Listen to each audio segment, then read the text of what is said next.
Up next, Reverend Solomon Kinloch joins Authentically Detroit to share his vision for the city as Detroiters prepare to select the 76th mayor.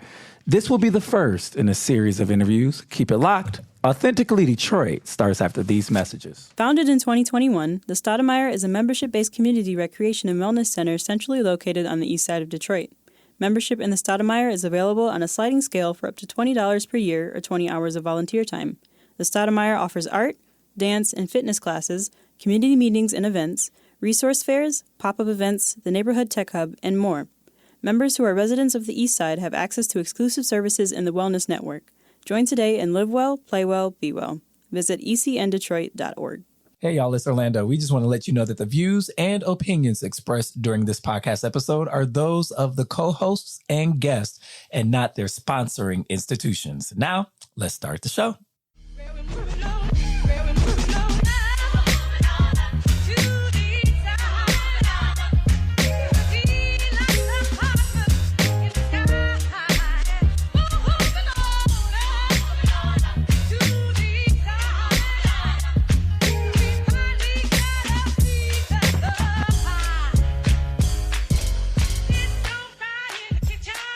Hello, Detroit and the world. Welcome to another episode of Authentically Detroit, broadcasting live from Detroit's East Side at the Stoudemire, inside of the East Side Community Network headquarters. I'm Orlando Bailey. And I'm Donna Givens-Davidson. We want to thank you for listening in and supporting our efforts to build a platform of authentic voices for real people in the city of Detroit. We want you to like, rate, and subscribe to our podcast on all platforms. We are very excited to be recording for a second time this week. Why? Because today kicks off our first in a series of interviews with candidates in the race for Detroit mayor. The 2025 election marks the first time Detroit will elect a new mayor since Mayor Duggan's 2013 win. So, without further ado, Reverend Solomon Kinloch Jr. was born to the late Solomon Sr. and Janie Kinloch on July 28, 1973. He is the youngest son and the fifth of 6 children. God, they were having a lot of kids back then. He has been a minister since the age of 14, beginning under the tutelage of the Reverend Robert Smith Jr. at the new Bethel Baptist Church in Detroit, Michigan. In 1998, Pastor Kinloch accepted the call to pastor at Triumph Church in Detroit, Michigan. At the beginning of his tenure, Triumph's membership was less than 50 people. Under Kinloch's visionary leadership, Triumph Church has since blossomed into a multi-site phenomenon utilizing 8 campuses and hosting 14 weekly services for more than 35,000 members and counting. Extraordinary growth and dynamic leadership has helped drive Triumph's community outreach and ministry initiatives, which include providing tens of thousands of free meals, offering annual scholarships to teens, and various free community workshops that promote healthy financial, mental, physical, and spiritual living. In 2020, Pastor Kinloch demonstrated his civic and community leadership during the COVID-19 global pandemic. Triumph Church began distributing free groceries to 1,000 families each week, with particular attention paid to seniors, the unemployed, disabled, and single mothers. Triumph also attacked the digital divide in Detroit by distributing 1,000 free tablets weekly to students in need. Pastor Kinloch currently serves on the board of directors for various civic and community organizations. He is married to his best friend and partner for life, Robin, and together they have one son, Kadin Elijah. Pastor Kinloch, welcome to Authentically Detroit. I am so honored to be here, Orlando and Donna. It's good to see you. It's good to see you. You announced, a few weeks ago. Yes. Since you announced, what is it like to be you since your announcement? Well, I see it as an extension and an expansion of what I've already been doing. I don't see it as an addition. Ministry is about people, and I believe that the mayoral job and position is also about serving people as well. So for me, there's no distinction between the two. Mm. Yeah, although I will say that I talked to a good friend of mine who is at a foundation, and he said he'd asked around for examples of other pastors who had become mayors of big cities, and he couldn't think of any. So this will be sort of a departure from the norm in our community and others. Well, maybe slightly different in Detroit. In Detroit, you've always had pastors who were full-time that served in full-time municipal capacities. Absolutely. In city council. And when you look across the country, you see senators, you see congresspersons. You go to Richmond, and Dwight Jones pastored the First Baptist Church. And he was the mayor of Richmond for 2 or 3 consecutive terms. Oh. When you go to Mansfield, Tennessee, Texas, I believe, the mayor there currently in Texas is a mayor and a pastor. So, when I'm often asked that question, I always ask, why did it stop? Not why did it start? Because I'm not the first president and the first person to decide to do this. Yeah, well, that's good to hear. Thank you for sharing that. And I'm not at all disputing the value. Oh, no. I think that, in a lot of instances, some people feel as though the church, the Black church, has moved away from some of the original mission of justice and everything that animated the church during the civil rights movement. Feels like to some extent it's no longer in place in the same way it was in that era. Can you speak to the values that you have brought forth as a pastor during your tenure at Triumph? I always have believed, and I've been conditioned with my religious conditioning and faith, that the church should not be a pedestal to promote a person, but should be a platform to lift an entire community of people. That's what our history and our heritage, that's the narrative, our script, and our story has been about. And so when I assumed the pastorate of Triumph Church, I came in with that perspective. The first year I was there, I started African American spirituality celebration, and I brought in Dick Gregory. I was a 24-year-old preacher and brought in Judge Greg Mathis and Kwaise Mfume, who was the president of the NAACP back then, because I wanted those that were partnering with me in ministry to realize that it's not just about what we do on Sunday, but it's about the impact that we ought to make Monday through the rest of the week. And so I've carried that for the last 27 years with that mantra that real ministry is not just what we do in the building, but what we do outside of the building. And I agree that this is a great and wonderful opportunity to reimagine not just Detroit, our community, but also reimagine and take the church back to the roots of not just spirituality, but emancipation and liberation. And this gives us a great opportunity because we're still positioning the church to be an unrivaled place in the hearts and minds of Black people. Politicians come to the church and use the church for their benefit, and we allow it. When do we get to the place where we understand that the church ought to be a platform and a tool that we use to bring our community liberation? So when somebody says, why get into politics? We're already there. Right. We're not just using it as a platform for us. And I think that's the key element that my candidacy will bring. And I just have one more question on that line. Yeah. And that is that, I think there was a broken trust between some people in the community and the church. Yes. In the past few couple decades, as many churches started to, wander into prosperity Christianity, Yes. and this idea Totally. that, being Christian was about getting rich and accumulating wealth. And that, for me, was a breaking point. Yes. And I think it probably was for other people. Can you speak to how your ministry has handled that and where your values have been during that time frame? Although we're in a culture, we should not be compromised by it. We've allowed the obsession, the preoccupation of people getting to the point of trying to make sure that the world acts like the church. And we've neglected our responsibility to make sure that the church is not acting like the world. The privatization of religion, I agree, has destroyed the history and the heritage that the Black church has been built on. It was never about me, mine, I. It was always about how do we use this in order to effectively bring and yield qualitative life to the people we've been called to serve. We weren't called to conform to society. We were called to transform society. And that has been a mantra with me. Growing up at New Bethel Church. Yeah, talk about that. That's what I was going to ask you about. Under the tutelage of a Reverend Robert Smith Jr. My grandfather actually moved to bring him to pastor at New Bethel after Reverend Franklin got sick and passed away. I always have like this connection. You are the reason that not only New Bethel got blessed, Detroit got blessed.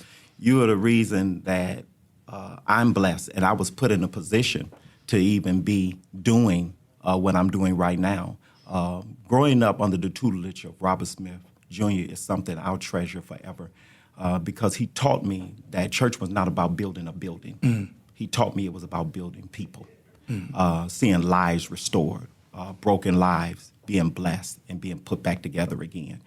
And I saw him not just concerned about the spiritual health of people, but he hosted Black Bank Day, motivating people in the 80s and 90s to control your destiny by controlling your dollars. Having people like Don Davis, who was the president back then of First Independence, and so many other, and Elliott Hall and Roy Roberts. When I first met them, I was a teenager sitting on the pulpit at New Bethel Church because he understood the heritage and the honor that he was gifted when he assumed the pastor. He was standing on the shoulders of Reverend Clarence LaVon Franklin, who was not just a tremendous preacher, an iconic leader, but he was also a civil rights leader and fighter who marched down the streets of Detroit with Dr. King arm in arm and union leaders. Reverend Clegg. And all of those. And folks. So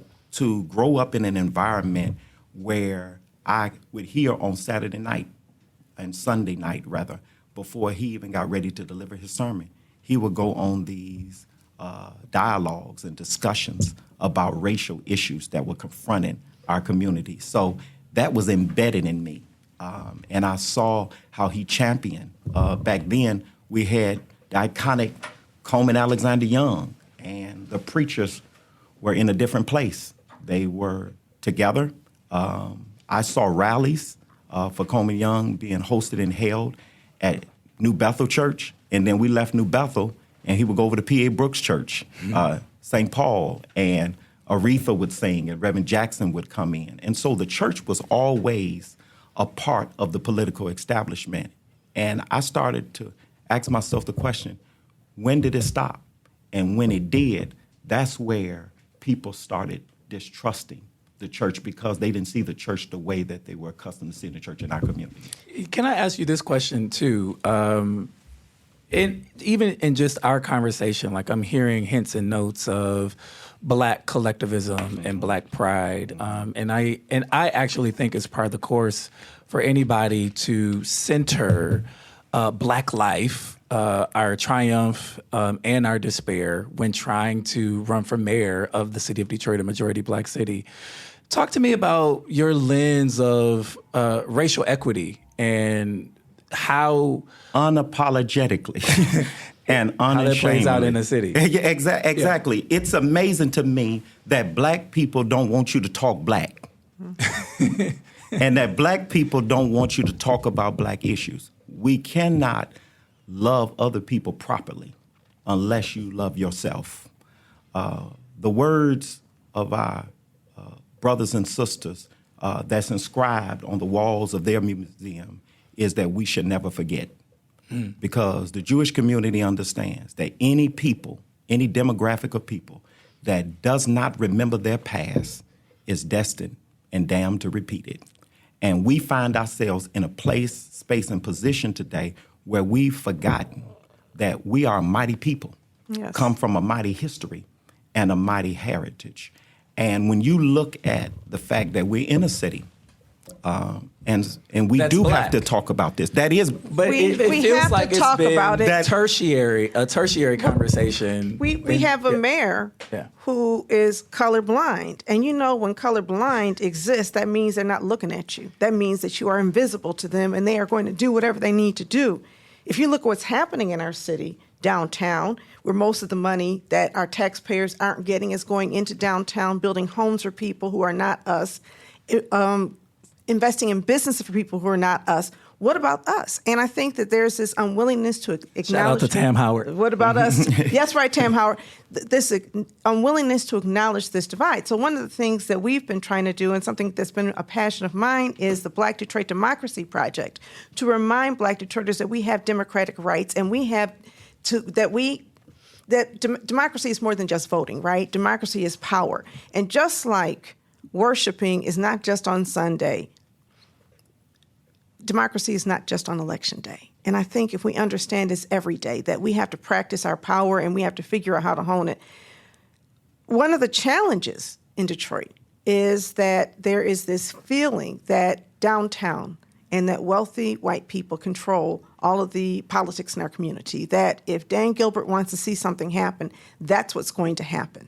And so I'm wondering how you feel about that and whether or not you feel as though there's a pathway for creating a new politics where people in this community have at least as much sway as a white man who doesn't live here. I think this is a tremendous opportunity to discuss the fact that we are void in many places and spaces with African American leadership, and nobody wants to address it. Nobody wants to talk about that we're absent of that representation from a congressional level. We're absent of that representation from a senatorial level that reflects us. And the mayoral seat, when you have a predominantly African-American city, I believe that this presents us with an opportunity to give voice back to those who feel like they're voiceless and don't have a say in the matter. And that's why I got into the race. One of the things that I was amazed at is when we even suggested having the launch at Fox Theater is how much resistance I got from some people for suggesting it, because they suggested that's not us. How is it? Go down there. Parking costs too much, Reverend Kinloch. How is it that we're in Detroit and you're talking about a place and a space in the city of Detroit exactly. you don't have access to? Right. At the end of the day, we have to change that mindset. And I believe this gives us an opportunity to change the mindset. That's one of the reasons why I do see and sense across the country so many African-American pastors getting involved in politics in a different way than used to be. And that's why you see a parallel of the pulpit and the church. We see it in other communities. It's already been weaponized and used as a platform. Many times in our community, people come to discuss us and talk to us only during election seasons. Right. So I agree with all of that. But I want to get back to my question about power, right? Mm-hmm. Because the way I see it is corporations are the customers of the city of Detroit, mm-hmm. right? Mm-hmm. As citizens, we have some power, but most Black Detroiters feel more like subjects than like citizens. Mm-hmm. Like our government is not designed to meet our needs. And in fact, our government is designed to help invest in the business class. If you step in our parking lot, if you parked back there, you can see this new Chrysler plant. Hundreds of millions of dollars went into building that plant without building any of the protections of environmental protections that are necessary to actually, even within the zoning rules, violating zoning rules to put this plant right next to people. And we always say, well, it's for jobs, but it feels like if we're trying to subsidize business, there's a bottomless pit of money. There's no amount of subsidy that is too much. And at the same time, we have people who are overtaxed by $600 million. And the government says, oh, we can't afford to pay that back. It's not fair to the rest of the Detroiters for us to give you a break. And the people who aren't getting the break, the people who are overtaxed are the people who vote. The people who are getting all of these subsidies are people who don't usually even live inside of our community and vote. And so my question is, how would a Kinloch administration begin to balance those scales and put power back into the communities that actually are supposed to be served by the mayor? Because a Kinloch administration wouldn't allow the conversation to be conducted and we're invited to the table after it's already been designed. We need to be a part and co-creators and designers in our own community and our destiny. That's why the biggest part of this is not waiting on other people to do for us, to empower people, equip people, and know that they can do it for themselves. Eddie Gall of Princeton University said something on the title of his book. He said, we have to become the type of leaders that we're looking for. And the type of leadership that we need, I believe, particularly in moments like this, is to not go into communities and will your will and lord your agenda over people, but bring people together in partnership. I mean, just think about the Eastside Coalition and what you've been able to do in your long history of economic development. We've been locked out of too many places and spaces at the end of the day, and we have had to make it happen with limited resources. Why not start the conversation by saying, here are the community influencers that we have in our community. These are people in our community who are already doing the work. You coming in telling them what's the panacea and what's the solution, they already here. They already got a model to follow. Let's put them at the table with the resources and the relationship with the union leaders, with the corporate businesses, the people that are really interested in investing in the future health of this particular city.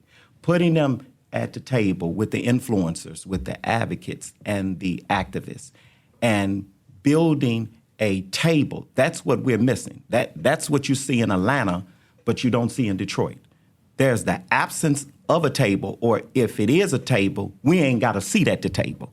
And what we need to do is make sure in my administration or whoever's administration that that table is set so that people are coming to the table, co-creating, and not being lorded over and not being wielded over, because you already have a template and a plan in many instances of this getting done. I think it's an excellent opportunity. And I've talked to community leaders. I've talked to the philanthropic community. I mean, just think about it. When you look at all of the foundations in this city that's giving out millions of dollars, when was the last time somebody asked about not how much is in endowments? When was the last time somebody asked about how much money is being distributed in our community? And what could happen if that was being invested in holistic visions? Because we say we want to help kids and we want to do this, but we got to remind ourselves, you can't educate a child and the child hungry. You can't educate a child and the child ain't got parents who ain't got no jobs, ain't got a roof over their head. So what we have to do is make sure that we are fixing all of those arenas of inequity that's bumped up against those children. And so the way to do that is to say, what's the holistic vision? Yeah, we got a foundation. We out of bankruptcy. But now we got to build a house. And we got to build a house so people can live in. When you got a family, and it haunts me every time I think about it, where 3 generations of one family is in a car homeless, and 2 kids end up dead in a city with this much resource and this much relationship, somebody would have the audacity to ask why you wouldn't stay seated on the sideline and in the bleachers. Somebody got to, at some point, decide, listen, we got to get up and do it if they're not going to do it for us. And the Outliner did a great survey when they said, listen, 58% of people don't even believe that institutional politicians care about their concerns. Right. And black or white. Black or white. I'm trying to remember the name of the lady who said black faces in high places cannot save us, right? Not unless they are connected to the people, organized, trying to do things. So you have some interesting visions. I think 10,000 housing units? Yes. Okay. Yes. Where will those housing units be? Well, one of the things that we're doing... Talking to the mic, Pastor Kinloch. One of the things that we are doing is listening.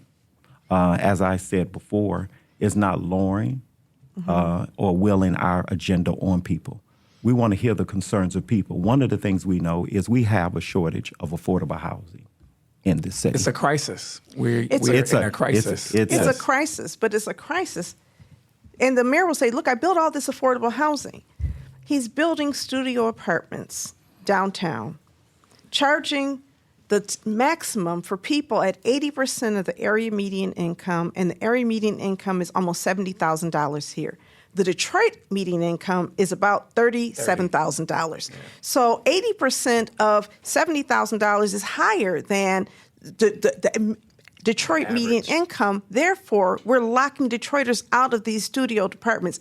In my apartments, I call it a great big dormitory that we're building downtown. Yes. We are attracting college graduates in and young professionals. Because a studio apartment is not for a family. It's and even when they say, okay, 20% of the units in this building are for families. I mean, for people at 80% of the AMI. 20% of those units are the studios. And so the 1 bedrooms and 2 bedrooms are the ones that are at market rate. And then you have some developers like the Illiches. I think they have a new building where they're not going to have any, with public subsidy, not have any even affordable units, just all market rate, all luxury rate apartments. So it's no surprise to me working in a city where the mayor opposes single-family housing development, because you haven't seen that built in the past 10 years, opposes building housing in many neighborhoods where there's the greatest need because we are not in the strategic areas where he wants to invest. It's not a surprise to me that we are dealing with this housing shortage because those of us in the community have been arguing this for years and have not been heard. So, once again, those 10,000 homes, you're going to listen to people, you said? And the other part of this, you have 60,000 properties in the land bank alone. What we have to do is make sure Structures? we have 60,000 structures in the land bank? properties. Okay, property. Okay. But what you have to do is give people an opportunity the way we let other people access real estate. We got to give our people an opportunity to access those real estate. And we know the deficit and the debt that they're in, so we have to create equity and opportunity for them to be able to purchase the homes. Yeah. So that is where I talked about the greatest down payment program. Also, on top of that, we got to give people an opportunity to repair those homes. So they need funding and assistance for that.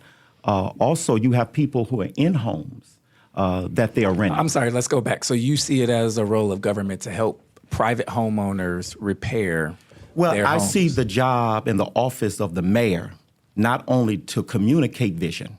I see the job of the mayor in the position of the mayor to convene the conversation for vision. Mm-hmm. The mayor's office, all of our options and opportunity are not just within the income that comes through the city. There are partners, stakeholders in the city that also have a responsibility and a stake to be invested in the future health of this city. And I believe the mayor holds a tremendous amount of opportunity to be able to put together a table and say, listen, this is the overall vision in this community. We know school is a part of it. We know infrastructure is a part of it. We know housing is a part of it. And so having those holistic conversations, so we're not just shooting in the wind, but we are making decisions that get us closer to the overall vision that the citizens of the city want to see and the impact that they want to see happen. I want to follow up with you on the education piece because, I know you do. Well, I'll say this, and and Mayor Duggan certainly has done so, and I think any mayor worth their salt trying to be mayor of the city of Detroit has had this conversation somewhere or another in the fact that performance, a piece of the performance should be based on the ability to grow population. Mm-hmm. And I would posit that population growth has sort of been at a stalemate because of the school system, not just from its performance, because I actually think that DPSCD has some of the greatest teachers, highly trained educators in the entire country and state, but its reputation. And I know that the mayor has limited power over what the schools do, but it is also symptomatic of why people leave. When their children become of school age, if they don't want to send them to private school or have the money to send them to private school, they're leaving to try to go to a better school district. Talk about your education vision for the city of Detroit, even though you're not the superintendent, but I think you probably have one, right? Yes. So one of the things that I think has to happen is that the office of mayor has to continue to build relationship and camaraderie with the school district, that we have to be strategic partners together because you can't have one succeed without the other. Yeah. There have been so many options that have been explored to the extent of should the mayor, someone just asked me the other day in another interview, should the mayor have some seats on the board? Should, what is the exploration of what that power should look like? And that has been put to the voters and put to the citizens. I'm never for hijacking democracy, but I am for doing what's necessary in order to ensure that our kids are not being continued to be used as guinea pigs while we're trying to figure it out, that we have to have options on the table to say, what is the plan? What is the metrics? How do we achieve this in a timeline that not only affects people down the line, but affects people now? Dr. King talked about it. It's the fierce urgency of right now. Mm-hmm. And the Kinloch administration will work with the fierce urgency of right now. That means, is it the need for strategic partnership in overall leadership, vision, personnel, staffing, or resources? Right. There are models across the country. Resources there sure in are schools. so many resources. Yeah, I mean, you have a recreation department, a health department, you have food programs, you have programs. We don't have a youth department in Detroit. Maybe that's a question. Do we need a youth department? Because that is within the mayor's domain. And if we have to be you get it. But see, you're a leader in the community. We have to be in a place where we're intentional about what type of returns. We only going to get out of it what we put in it. Yeah. So if we're not putting nothing in it, why are we expecting to get anything out of it? And our people are not getting anything out of it. So there's wonderful models and there's wonderful opportunities for partnership. I want to ask you something a little bit off this track, though, because another area of concern that some people have about voting for somebody who is a leader of a church is a concern about social issues and social values, whether or not I think a lot of people have blamed the church for, abandoning the Democratic Party at times, certainly men, because of women's reproductive rights or because of attitudes about LGBTQ community. Where do you stand in light of those social issues? How do you see your leadership being one that can serve people who may be, different? Yeah. Well, one of the things special. Yeah. One of the things that we always have to remember is that a person's religion and faith is their choice, their private choice to express and live out their adoration and glory to God. But our preference and our choice should never superimpose the choices or be in prison on other people to share our same sentiment. And so as a person, as people, we have a right to worship God however we choose to worship God and however we want to walk that out. But when you talk about mayor, everyone has the right to have equal protection under the law. And so if I'm running as mayor, my job would be to protect that, whether you're white or black, whether you're rich or poor, whether you learned or GED or no diploma at all, whether you're straight or gay. It would be my responsibility to make sure that everyone is treated equal. Okay. What about in your church? You have 40,000 members. Yes. Are people treated equally when they worship with you? In every church in America, I'm not sure why it's a hot topic in every church in America. In all of our community, we have people, white or black, rich or poor, straight or gay, who serve in any capacity in the church. One of the things that we got to always remember, and it's always interesting to me when people look at the church as if it's a church populated with people that come from outer space. Right. Dr. Frederick Sampson used to say, the church's address is a compilation of the city's addresses or the Metroplex addresses. And so the people that make up the church are the people that live in a community. They're not coming from a different place of space. And so they just congregate in a particular space on Sunday morning. And so how we treat the people in that space is how we continue to treat people who go about to their own personal spaces and places. I hear you talking to a lot about convening, right? Mm-hmm. You have a vision, but your vision is sort of tertiary to the vision that you plan to amplify in talking to community, right? And, I always believe in gathering community is where I come from, whether we're at church or whether we're at, I don't know, the library. And, communities in the city of Detroit now, there are whole communities without access to a library. How do you feel about the state of our library system, and what do you plan on doing about it?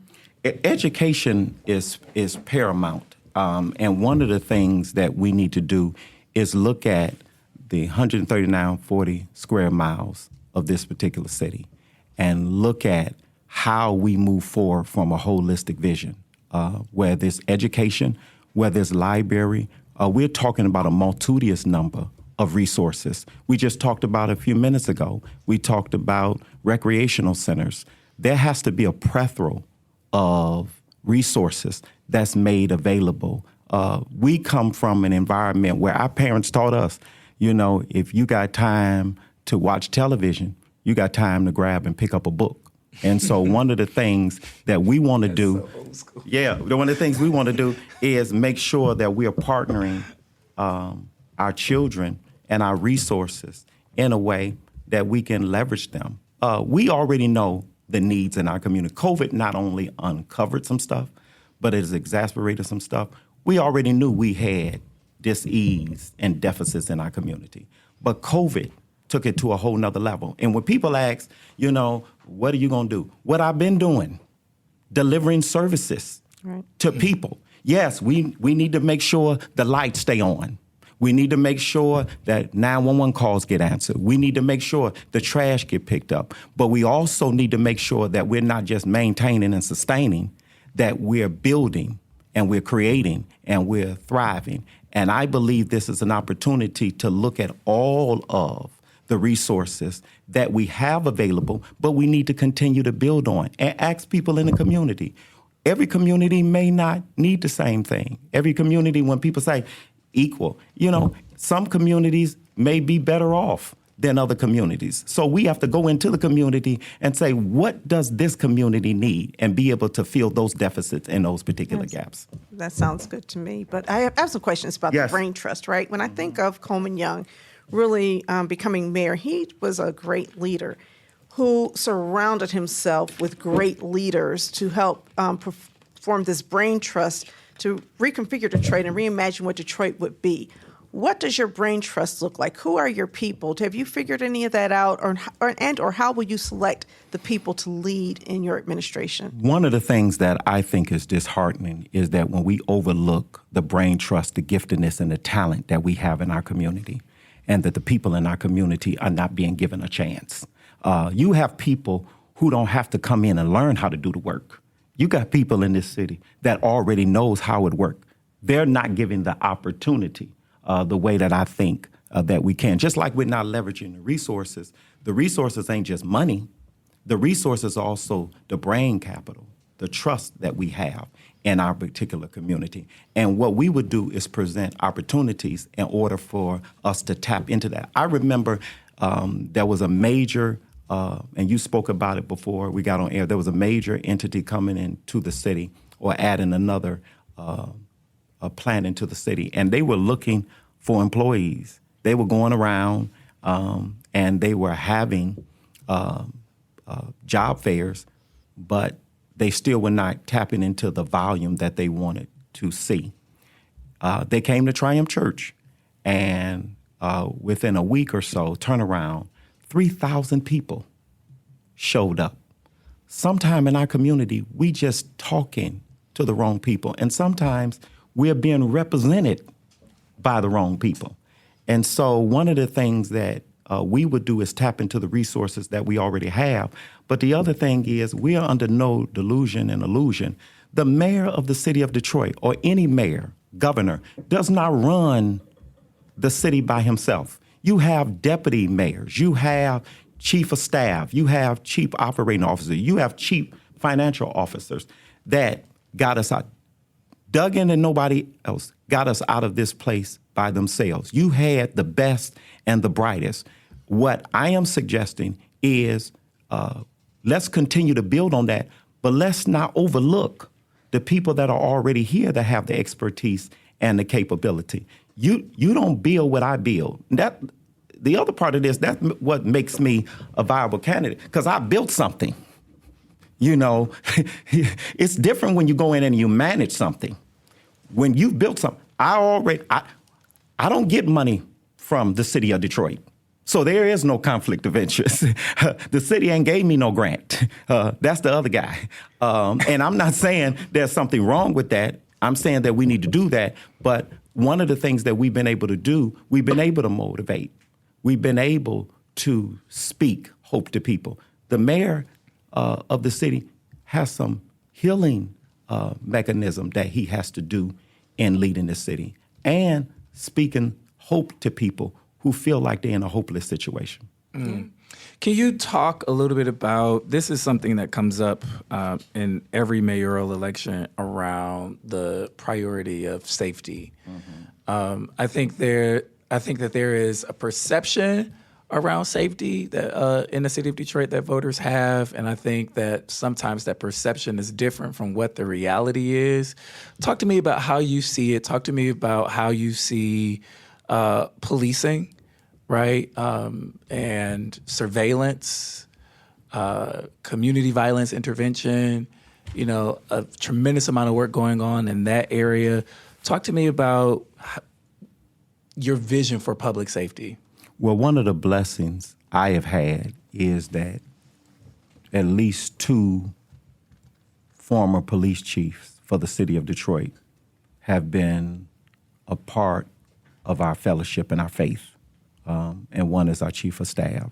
And so a third was the chief of police in Dallas, Renee Hall, who continues to be a part of our faith and is even a part of our campaign. One of the things that we need to know is when you talk about safety, you have to ask yourself, how do you qualify that? Because if it's one child, it's too many children. If it's one person, it's too many people. So what we have to do is make sure that it's not just affecting a small demographic, but it's affecting everyone. One of the things that when you talk to officers and you talk to police, they understand that we need to update and upgrade a 911 call center system. You want to make sure that we're able to decrease the time and accelerate the responses. That it was designed for cellular, but it was not designed for cellular. It was designed for landline, and so we need to look at ways to accelerate that to make sure that we continue to do what is being declared now, that all calls are being answered. They're just being answered with a quicker time. What do you say to the young black man like myself from the east side of Detroit who will say, police don't make me feel safe, but I am concerned about public safety, but I ain't calling the police because I don't feel safe when the police are around? What is the overall vision for public safety? When you talk about trust, trust was not broken overnight. And anyone that comes to this table, any microphone, and promises that they're going to fix it overnight is leading us on a fairy tale. At the end of the day, what has got to happen, and one of the reasons I think make my campaign unique, is that I'm saying let's not just engage people on election day or during election time. Let's continue to partner with people, educating them, holding platforms, forums, seminars, putting out message so that people can understand what is happening and what we're trying to do to fix it, and not just do it as a part of a platform. That's the reason there's so much skepticism. Right. Because people just thinking you're just saying something to be saying something. And at the end of the day, go ahead. I'm sorry. But at the end of the day, I think what has to happen is we have to have a lot of conversation. We have to have conversations with residents. We have to have conversation with the police. We have to see how many mental health professionals do you have on that force in order to adequately meet the need of non-emergency 911 calls. What programs do you already have in place that is going to help foster better relationships between the police force and the people that live in this particular city? What type of training programs do you have in place that will continue to engage people, but also making sure that we are giving nobody a license and authorization in our community to make our mothers and our women fear for their lives. We still have to feel safe while we're ensuring that we're treating people with dignity, integrity, and respect. So one of the initiatives that's taking place in Detroit right now to supplement what policing is doing is community violence intervention, or shot stoppers. Where do you stand on community violence intervention and expanding that in the future administration? Well, if you listen to my whole platform, that's what I've been harping on. I mean, about time. People who are already out there doing the work. All we did, so when people say, well, where did that come from? That's how it works. Finding people who have the trust, finding people who are already out there doing the work, and making sure that we continue to give them the resources in order to make that happen. We have to be able to identify and assess all the tactics that we're using to enforce safety, but at the same time, making sure we're doing it in a way that we're not robbing people of dignity and their rights. So, staying on that topic for a minute, there's a lot of people who have concerns about shot spotter as a technique for crime prevention. And surveillance. What are your thoughts about shot stopper, and why is shot stopper better than answering 911 calls? I'm getting mixed reports like you about that. And so what I'm interested in doing is listening.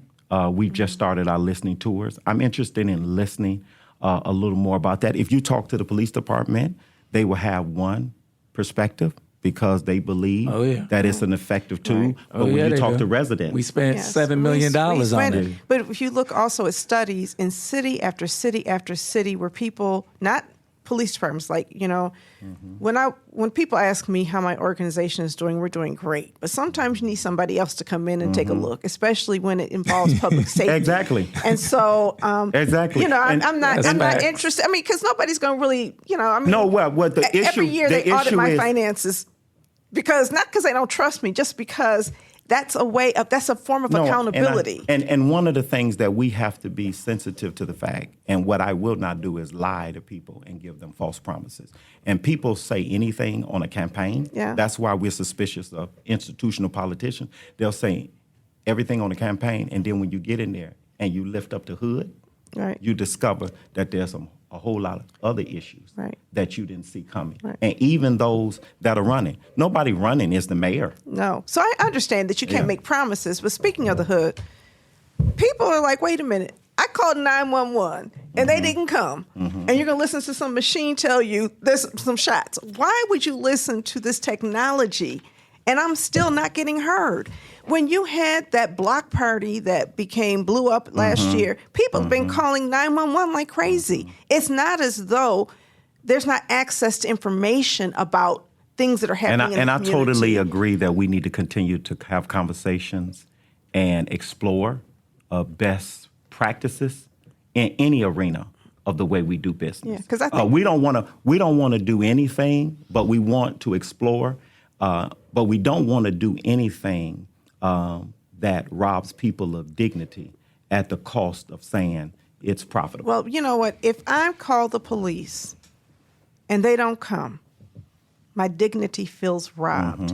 When I go downtown, listen, I live off of the Riverwalk, so I'm on it often. When I go downtown and I'm on the Riverwalk, and I love it, right? Sometimes I'm tripping over police. It's like, can these police get out of my way? They got these little metal detectors and nobody's got guns.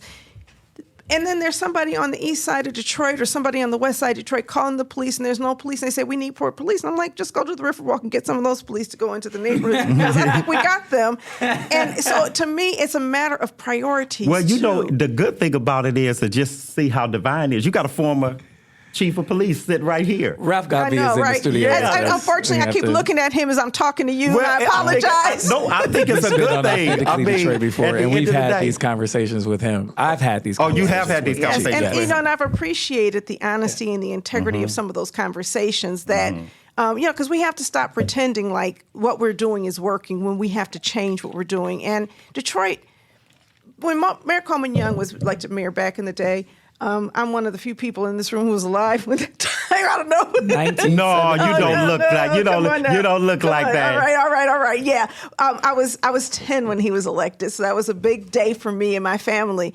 When he was elected, remember he ran on stopping, was it stress? Stress. And yes. he ran and created the mini stations in police. We had the Detroit Police Commission. We had all of these innovations taking place in policing. Community policing really got a good start in Detroit. Why don't we lead the way? We act like Motown. We stopped being inventive after Motown and house music. We can do inventive stuff right now and lead the way with the right mayor. So what is your thought around when you talk about a think tank? Yes. I feel like, obviously I have a lot of ideas and a lot of opinions that this mayor does not listen to. And I would love to continue to talk to you about that. Right. This mayor does not listen to. But how do you bring all of these ideas together so that we can be that creative force in the world? How do you see yourself doing that? Well, one of the things about being a part of community, you have the intuitive knowledge and you have the intuitive knowledge just based on your experience of knowing who those community people would be. And pulling those. A whole lot of times when we come into our community, so many times we are misrepresented. And people have made themselves self-proclaimed leaders. And those of us that are in the community know that the reality is that they have no credibility in our community at all. For those of us that are in the community that's doing the work, we know who those individuals are. And we know that we need to invite people to the table, but also set up an algorithm and a platform where everyone gets heard so that we can take that into consideration. And that's one of the things that my administration can promise to do, to make sure that any time that I'm seated at the table, that I will continue to do what I've always done for 27 years, that I will continue to make sure that the people in the city of Detroit know that they are the highest concern on any agenda when I'm in the room, that it's not going to be changed. I don't have no motivation to move out of political expediency. I don't have desire to do a next set or a next setup.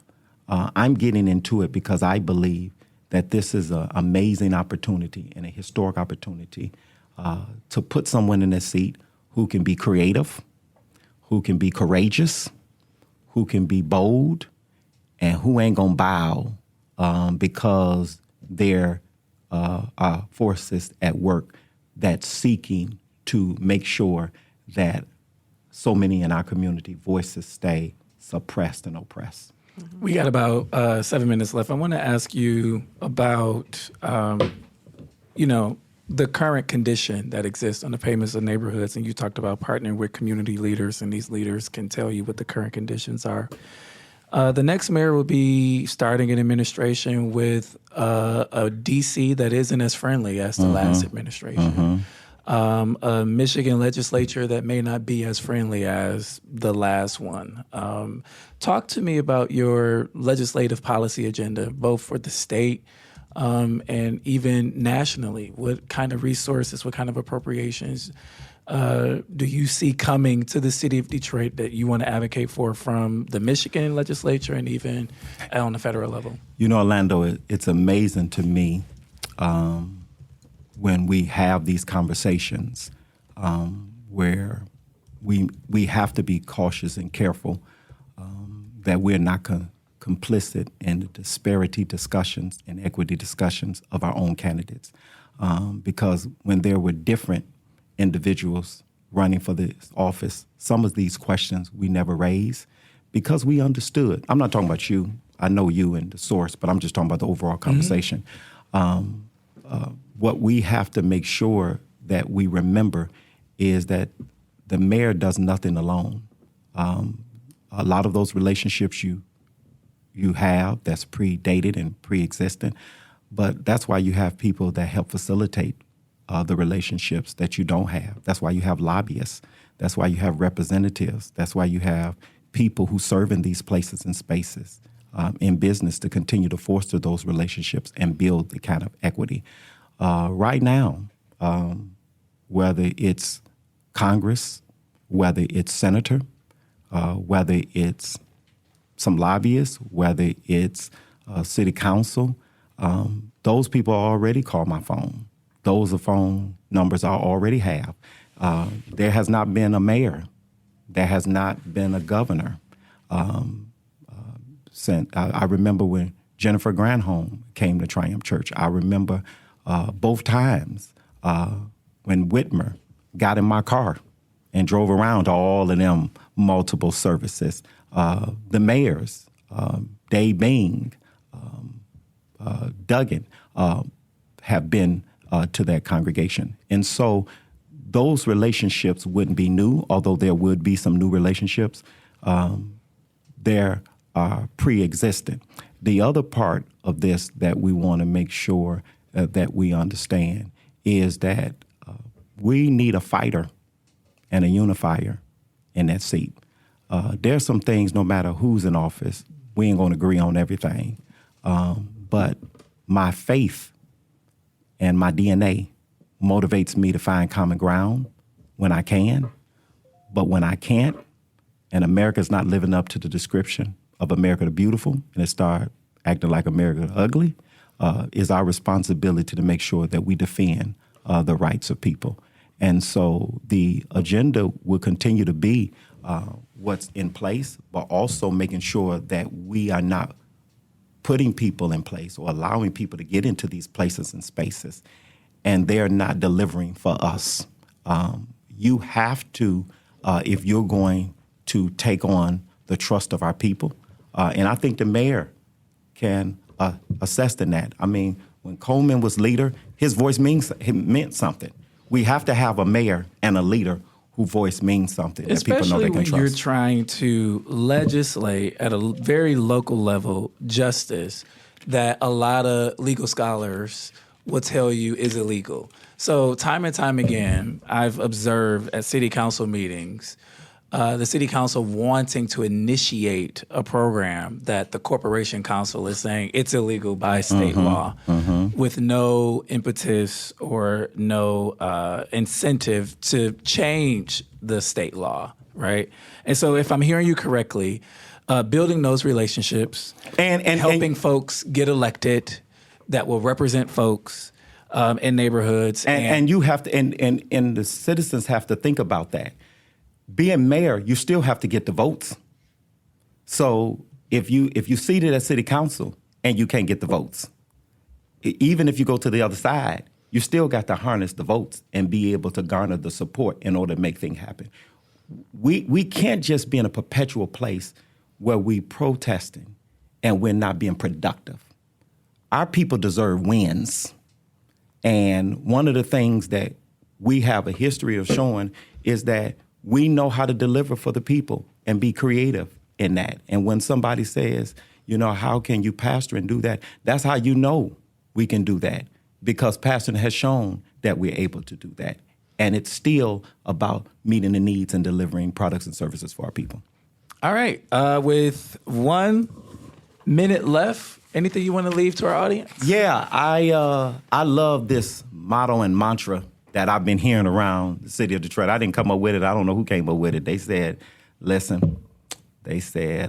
I rock with Kinloch. And so what I've been telling people, Did you put that on paper yet? Listen, I said, it's already done. And so they said, I rock with Kinloch. And I said, I want the citizens of Detroit to know, for 27 years, Kinloch been rocking with them.